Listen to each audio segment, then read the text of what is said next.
Bonjour à tous et bienvenue sur le plateau d'Un cœur qui écoute, votre émission de spiritualité. Aujourd'hui, je vous invite à découvrir le général Pierre Gillet.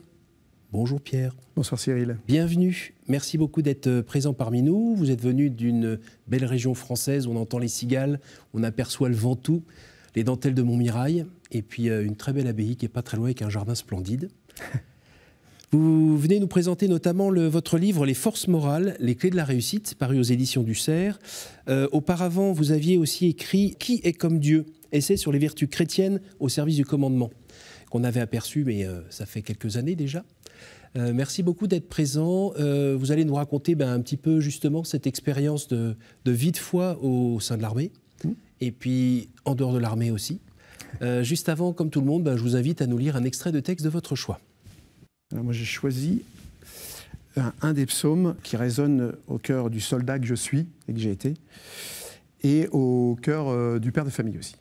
Si le Seigneur ne bâtit pas la maison, c'est en vain que travaillent ceux qui la bâtissent. Si le Seigneur ne garde pas la cité, c'est en vain que la sentinelle veille à ses portes. C'est en vain que vous vous levez avant le jour et que vous retardez votre repos, mangeant le pain de la douleur. Il en donne autant à son bien-aimé pendant son sommeil. Voici, c'est un héritage du Seigneur que des fils, une récompense que le fruit des entrailles. Comme les flèches dans la main d'un guerrier, ainsi sont les fils de la jeunesse. Heureux l'homme qui a rempli son carquois, il n'aura pas à rougir quand ils répondront aux ennemis à la porte de la ville. On entend bien le lien avec le livre quand même, qui est c'est bien d'essayer de faire ce qu'il faut et de bien le faire, mais si c'est juste avec vos petits bras, ça ne va pas durer longtemps. Il faut s'appuyer sur Dieu. Mais il y a une autre raison aussi pour laquelle vous avez choisi ce texte-là. En fait, il y a deux raisons. La première raison, c'est on est dans un monde où on dit tout souvent qu'on a chassé Dieu. Enfin, voilà, je ne fais pas de discours sur la postmodernité, mais je pense que c'est même plus grave que ça. On veut faire de Dieu une hypothèse totalement impossible. On voudrait qu'il n'ait jamais existé. Et je pense que tout est fait pour dire Dieu n'a jamais existé, et il existe parce que vous y croyez, et non pas l'inverse. On y croit parce qu'il existe. Voilà. Donc en fait, une béquille pour la vie, par exemple. L'opium du peuple, diraient certains, à un moment. On a tout entendu.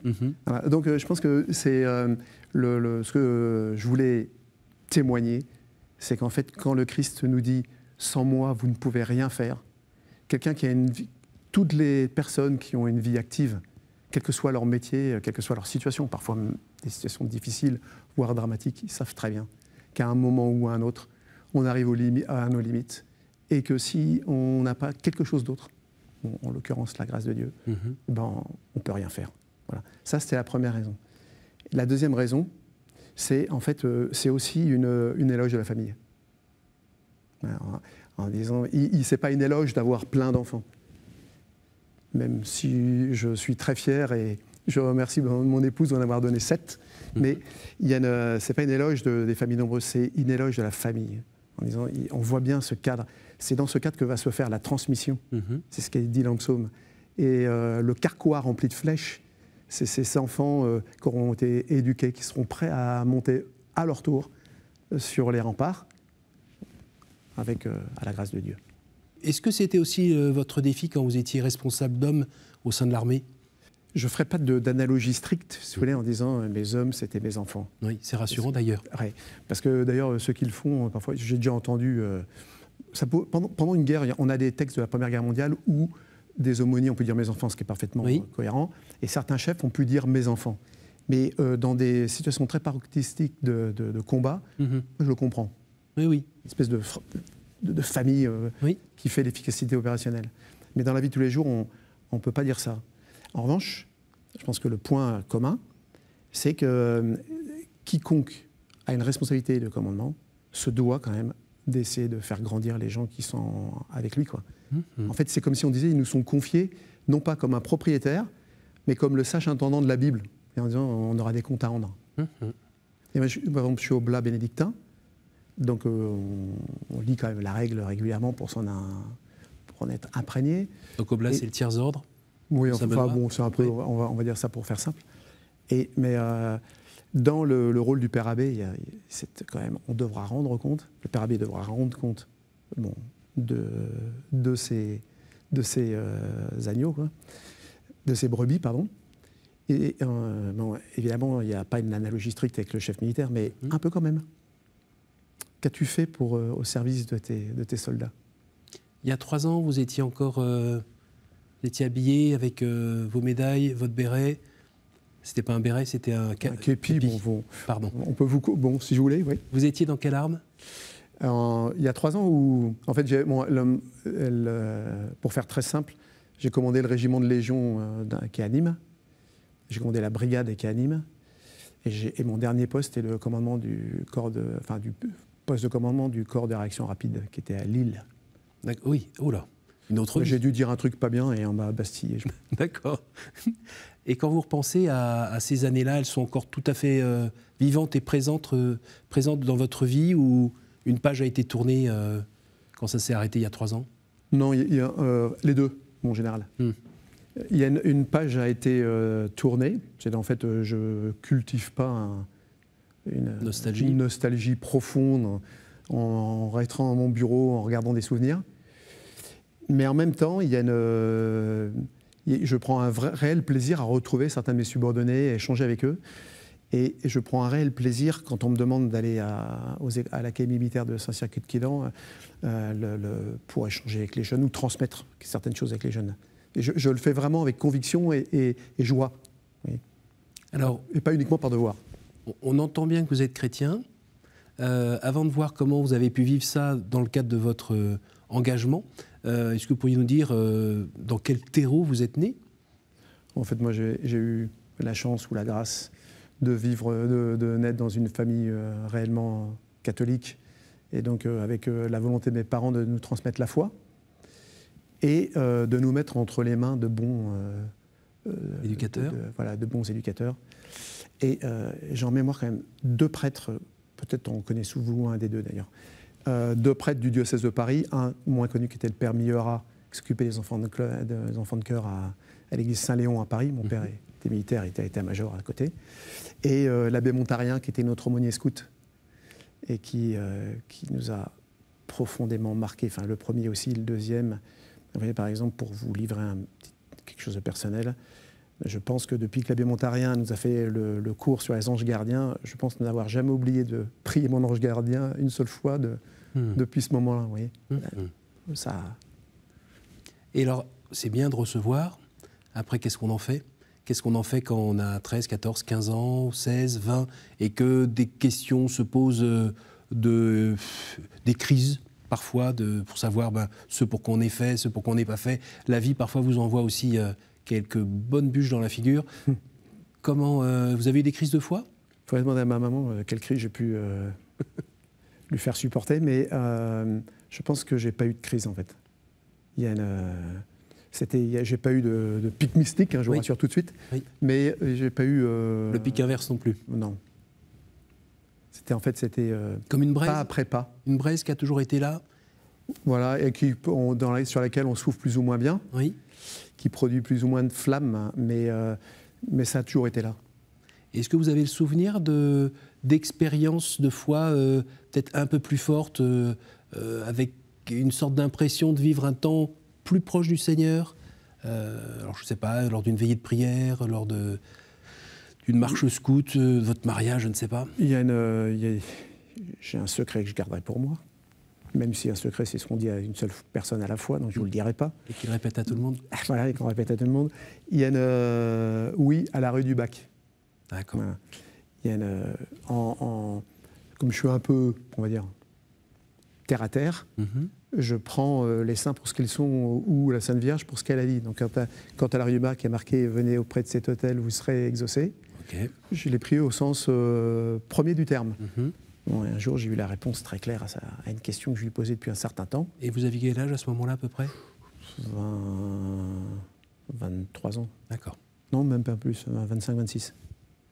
Et ça vous a conforté dans votre foi?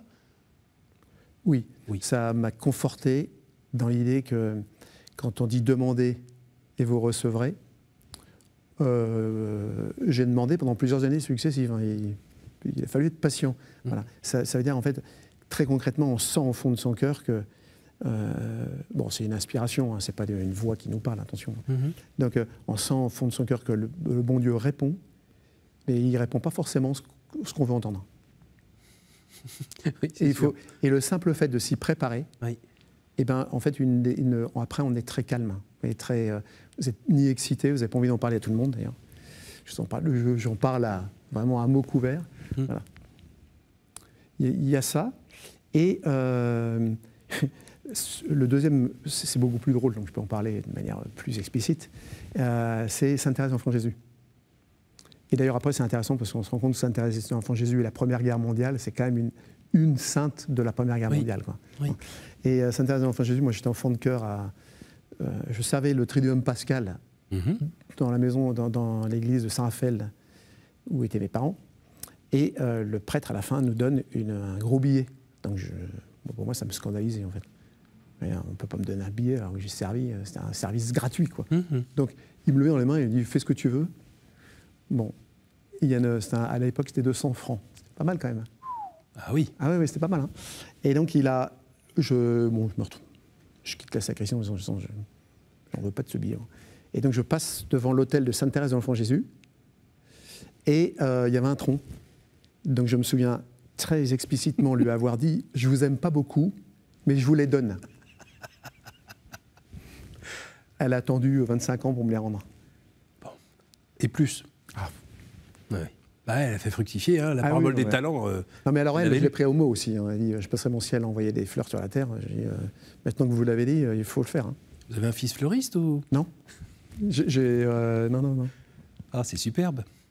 Alors, quand on pense armée, puis là on pense 11 novembre, on pense, et puis dans le monde dans lequel nous sommes, bien agité, hein, il suffit d'allumer un petit peu la radio.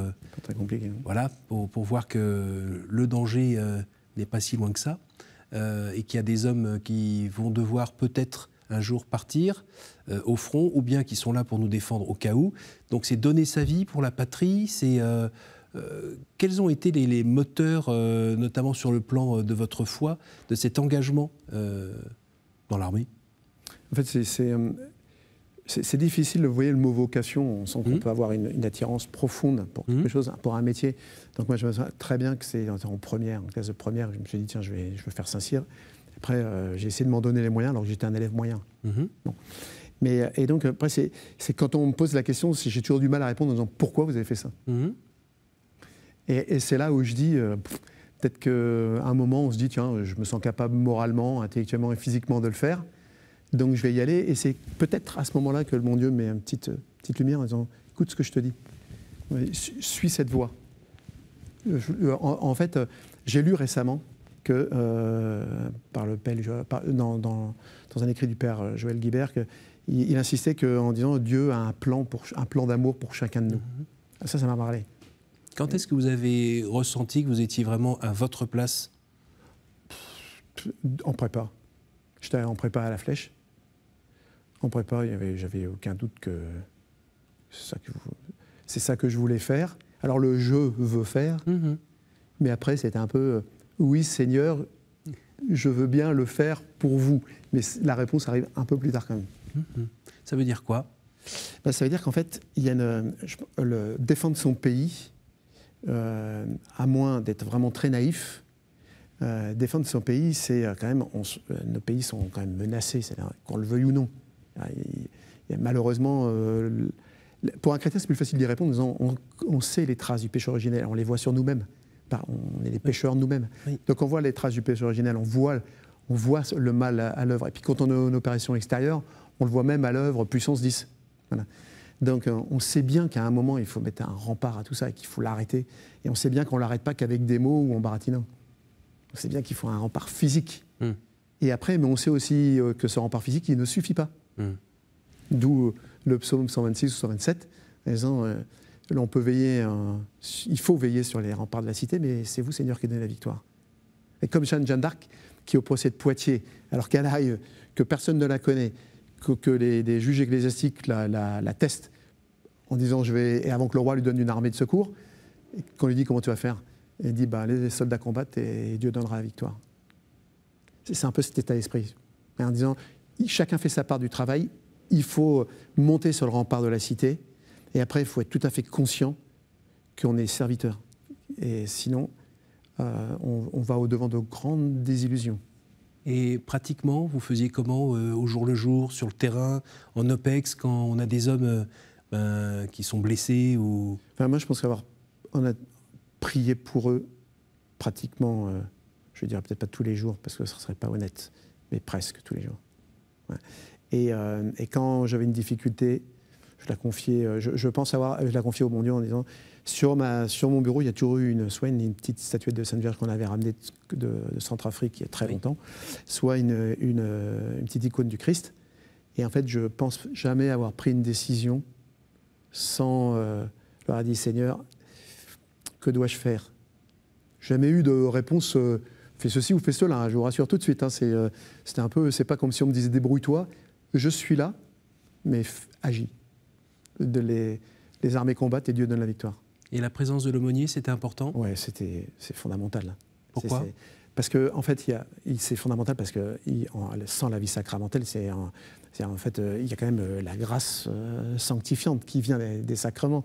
Les dons du Saint-Esprit, bon, on ne peut pas les voir comme ça en disant j'ai pas eu un tableau devant les yeux en disant bon alors t'as coché le premier, le deuxième, le troisième. Non, bien sûr que non, mais il y a je donne juste une petite anecdote. Pendant l'opération Sangaris, il y avait la messe le dimanche. Vous pouvez nous rappeler où c'était? Sangaris, en République de Centrafrique. Et on est en 80... Dans 2000, je ne sais pas quand est-ce qu'elle s'est terminée, mais c'est 2016, enfin, donc, dans ces eaux-là. Et donc, il y avait, moi je commandais l'opération.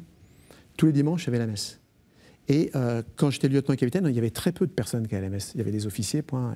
Il n'y avait pratiquement jamais de sous-officiers. Et très très peu de légionnaires.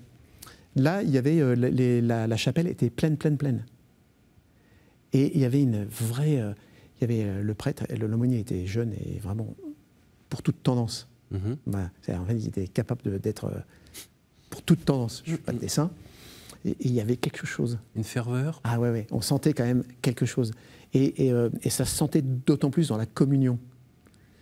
Donc il y avait une ferveur dans la communion qui était vraiment exemplaire et à la fois impressionnante. Et pour la petite histoire, personne ne voulait aller communier si je ne communiais pas en premier. C'est énorme. Bon, l'aumônier m'a dit laissez-vous faire parce que pareil, on ne va pas y passer des heures. Hein. Voilà. Et est-ce que dans l'autre sens, vous avez aussi senti la mort, le mal de plus près dans ces occasions-là? Ouais, la mort, ça m'est arrivé de me faire tirer dessus très près. Mais en fait, bon, les fois où je me suis fait tirer dessus, il y a ceux qui ont connu les assauts, ce qui n'est pas mon cas. Donc, c'est plus des balles qui nous passent devant le nez, où on se dit si j'avais fait un pas de plus ou un demi-pas de plus, elle était pour moi. Donc, on n'a pas le temps de réfléchir. Oui. Et après, on n'a ni le temps de réfléchir, ni le temps d'avoir peur.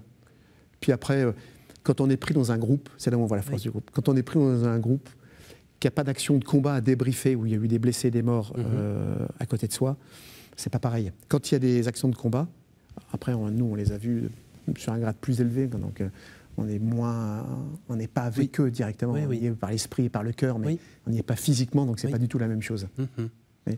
Et vous avez déjà eu l'impression de voir que le mal était vraiment en action? Oh, carrément. Et de deux manières. Et chez nos soldats, je ne développe pas trop. Mais dans des actes posés qui relèvent plus de l'être humain. Il y a des fois, il y a des fois, il faut quand même, il faut vraiment qu'il y ait de la discipline. Et là-dessus, il ne faut pas transiger. Quand on met des armes dans les mains de quelqu'un, au fond de son cœur, il y a des gens vertueux, même cabossés par la vie et vertueux. Il y a des gens profondément vicieux. Donc il ne faut quand même pas, comme je disais tout à l'heure, être naïf. Mais globalement, on a des soldats disciplinés et dévoués. Ça, là, je peux en témoigner, mais sans hésiter une seconde. Voilà. En revanche, le mal, on le voit à l'œuvre dans les opérations, on voit des trucs monstrueux que par égard pour nos téléspectateurs, je ne décrirai pas. Est-ce que vous avez entrevu la force du bien qui s'opposait à cette force du mal aussi présente, aussi puissante? Oui. Il y a toujours, pendant l'opération Sangaris, là c'était à Bangui, il y avait un monastère de sœurs. C'est une congrégation particulière bénédictine, mais c'était pas vraiment des bénédictines. Bon. Et la sœur, ces sœurs-là, elles étaient vraiment au mauvais endroit. Oui. À un endroit, un lieu de pénétration, enfin bref, d'infiltration. Donc elles se faisaient dépouiller régulièrement. Et là, il y avait un dispensaire avec c'était pas une sœur, c'était une laïque qui était toujours avec elle. Je me souviens de ce prénom, elle s'appelait Patricia. C'est une Italienne. Et elle s'occupait de maladies infantiles graves et non soignables, en fait. Oui. Elle travaillait là-dessus. Et un jour, j'étais avec mes gardes du corps, donc des gens du 1er PIM, des forces spéciales, et elle nous amène visiter les enfants qu'elle avait dans son infirmerie. Et elle en prend un qui était complètement impressionné de voir le général et les gardes du corps équipés, quoi. Et elle le prend dans les bras avec un geste que je ne saurais reproduire, avec une bonté dans les yeux qui était inimaginable. Et elle lui dit « N'aie pas peur, dis bonjour au général ». Et elle le prend avec une gentillesse. Mon garde du corps, qui était une espèce d'armoire à glace, il avait les larmes aux yeux. Voilà. Et la mère supérieure, c'était... bon, je n'ai jamais connu Sainte Thérèse d'Avila de Calcutta, évidemment. Mais il y a quand on voit les images, c'était Mère Teresa en version italienne. Et toujours pour la petite histoire, parce que c'est une anecdote assez croustillante, c'est là où on voit le bien à travers des choses complètement insignifiantes ou anodines. Elle repartait en Italie pour se faire soigner parce qu'elle était malade. Et moi, j'étais encore en poste. Et elle demande à me voir avant de partir, ce que je ne savais pas. Et donc, j'étais au secrétariat au moment où le poste de sécurité a appelé, en disant, il y a une religieuse qui demande à voir le général. Bon, vous imaginez que tout le monde ne peut pas voir le général comme ça. Bon. Et donc, on me dit, vous la connaissez? Je dis, mais c'est qui? Elle demandait-lui son nom. Bon, c'est un légionnaire en plus qui était au poste, donc la discussion a dû être un peu compliquée. Et je dis, bon, ok, elle est comment? Réponse du légionnaire, elle ressemble à rien. Ah. Et c'était, je pense que si elle l'a compris, il lui a fait le plus bel hommage. Oui. Parce que elle était tellement simple, avec des gros carreaux à la place des lunettes, mais quand vous voyez ses yeux, vous compreniez qu'elle ressemblait à rien, parce que son Seigneur, lui, ressemble à quelque chose. Superbe. On arrive à la fin de l'émission. Est-ce que vous pourriez, par 3 fois, me dire un chiffre entre 1 et 10? Allez, 1. Question courte, réponse courte. Quel livre voudriez-vous conseiller à un non-croyant? La Bible. Mais la Bible, Évangile de Saint Jean, Évangile de la lumière. À nouveau? Allez, 3. Y a-t-il une parole que vous regrettez de n'avoir pas dite à quelqu'un? Oui. Pardon. Je pourrais développer, mais c'est ma plus belle leçon de commandement. Pas avoir su dire pardon au bon moment. Une dernière? 7. Quelle est votre prière préférée? Le Notre Père. Merci beaucoup d'être venu jusqu'à nous. Je rappelle le titre de votre livre, Les forces morales, les clés de la réussite. Est-ce que vous pouvez nous dire en une phrase ce qu'on y trouve? On y trouve comment développer les vertus cardinales, c'est-à-dire comment être prudent, au sens sagesse pratique, c'est-à-dire aller vers un objectif qui en vaut la peine et prendre les bons moyens. Comment être juste, c'est-à-dire comment la cohésion du groupe et apprécier les choses à leur juste valeur. Comment être fort, comme un compte épargne qu'on abonde, qu'on peut vider aussi. Comment être tempérant, comme autodiscipliné et totalement disponible pour la mission. Et ça, c'est l'édifice sur lequel va se greffer la grâce de Dieu qui va pouvoir en fait stabiliser cet édifice et nous amener vers le bon port. Un livre qui s'adresse, je dirais, peut-être à des militaires, mais à tout le monde. S'ils ont envie, mais sinon à tout le monde, oui. C'est-à-dire à celui qui travaille en entreprise, à la famille aussi. À tout le monde. Et avec des exemples tout à fait accessibles. Je vous remercie, j'ai beaucoup apprécié. Donc merci beaucoup aussi d'être venu, merci pour ce partage de foi. Évidemment, on aimerait en savoir encore plus, mais peut-être dans de nouvelles aventures. Je vous remercie tous pour votre fidélité. Donc le titre de ce livre, Général Pierre Gillet, Les forces morales, aux éditions du Cerf. Vous pouvez retrouver cette émission sur notre site www.ktotv.com, sur notre appli radio et en podcast. À la semaine prochaine.